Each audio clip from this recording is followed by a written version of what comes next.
Hello and welcome to our presentation. Hoy vamos a presentar el tema de errores de traducción. Este fue un trabajo en grupo y los integrantes de este son Paulina Contreras, Alejandro Obregón, Eliusi Fuentes y Ashley Violante.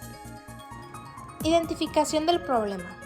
Las categorías más comunes para definir errores de traducción corresponden a las faltas relacionadas con la transmisión del sentido del texto original, ya sea por falso sentido, contrasentido, omisión, adición, sobretraducción, subtraducción, etc.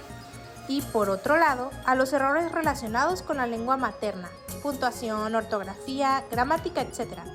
Esta distinción se relaciona con las dos fases principales del proceso de traducción, que son la compresión y la reexpresión.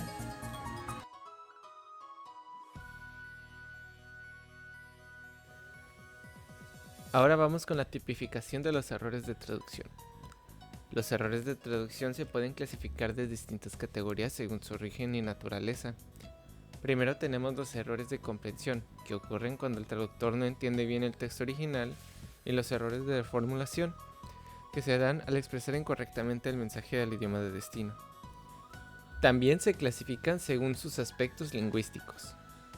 Por ejemplo, los errores léxicos por elección incorrecta de palabras, los sintácticos relacionados con la estructura de las oraciones, y por último, los errores semánticos, cuando se malinterpreta el significado del texto. También se puede decir que desde un enfoque funcionalista se consideran inadecuaciones pragmáticas cuando la traducción no cumple con su función comunicativa, inadecuaciones culturales por no adaptar las preferencias al contexto del lector, y errores lingüísticos como fallos gramaticales o de estilo. Errores de traducción en el discurso escrito. La traducción del discurso conlleva mucho más que lo que se dice en el mismo.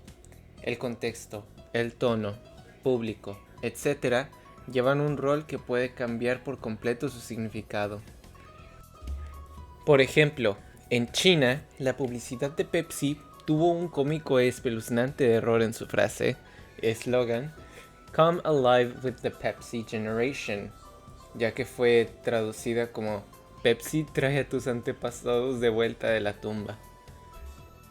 Estos errores se subdividen en 4 categorías.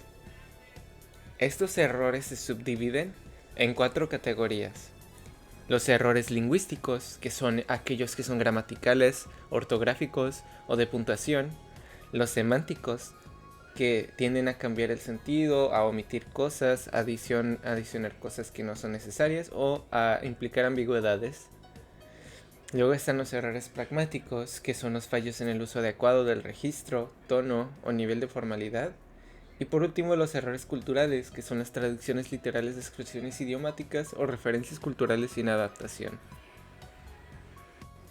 Este último es uno de los más difíciles de tratar, ya que no necesariamente se necesita una adaptación. Eso realmente queda a ojo de quien lo pide, y se necesita tener un amplio conocimiento de la cultura de la que se extrae el texto para hacer un trabajo satisfactorio. Errores de traducción en textos literarios. La traducción de obras literarias del español al inglés presenta desafíos únicos que, si no se abordan con precisión, pueden conducir a errores significativos. Aquí tenemos algunos ejemplos. Está la traducción errónea de orca como killer whale. El término orca fue traducido al inglés como killer whale debido a una mala interpretación. Originalmente en español se les llamaba asesina ballenas porque cazaban ballenas.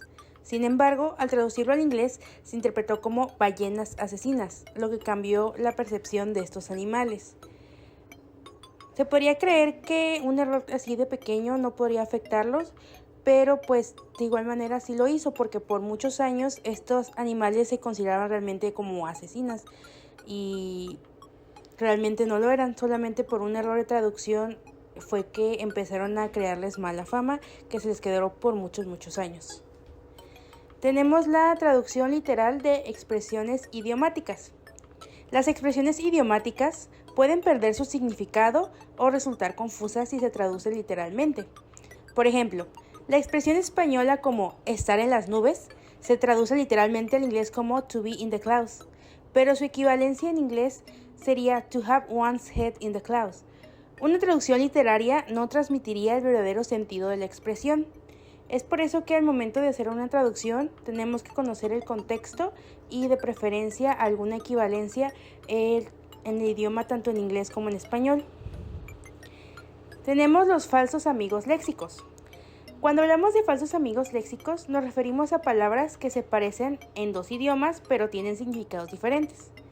Por ejemplo, la palabra en español embarazada, en inglés su equivalente es pregnant, pero también a veces se confunde con la palabra embarrassing, que significa avergonzado. Un traductor inexperto podría cometer errores al interpretar estos términos si no conoce realmente el idioma.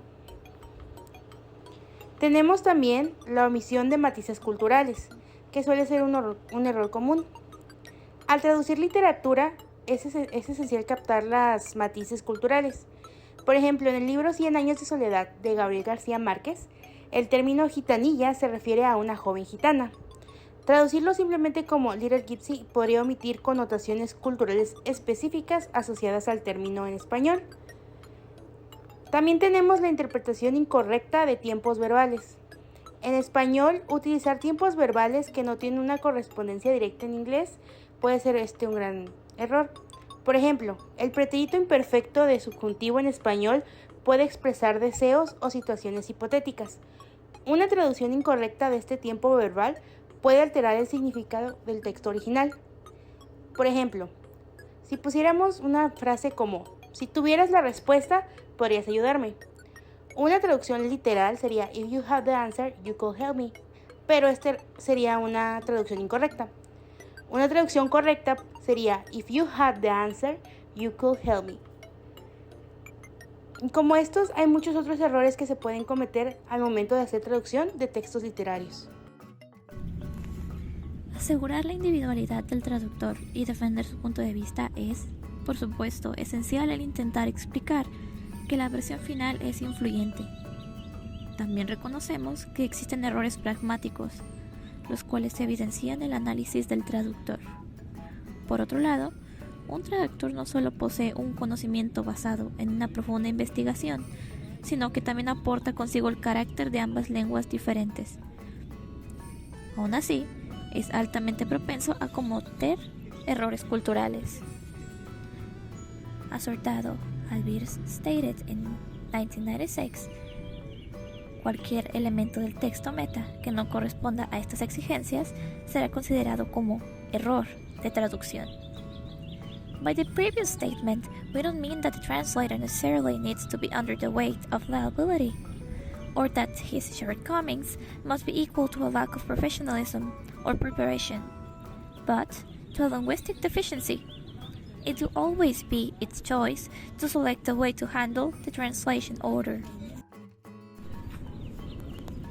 As Jill Bertaggi explained in 2008, el proceso de resolución de problemas es un intento de relacionar un aspecto de una situación difícil con otro ya resuelto, which usually goes by as evaluation, identification, resolution, and re-evaluation.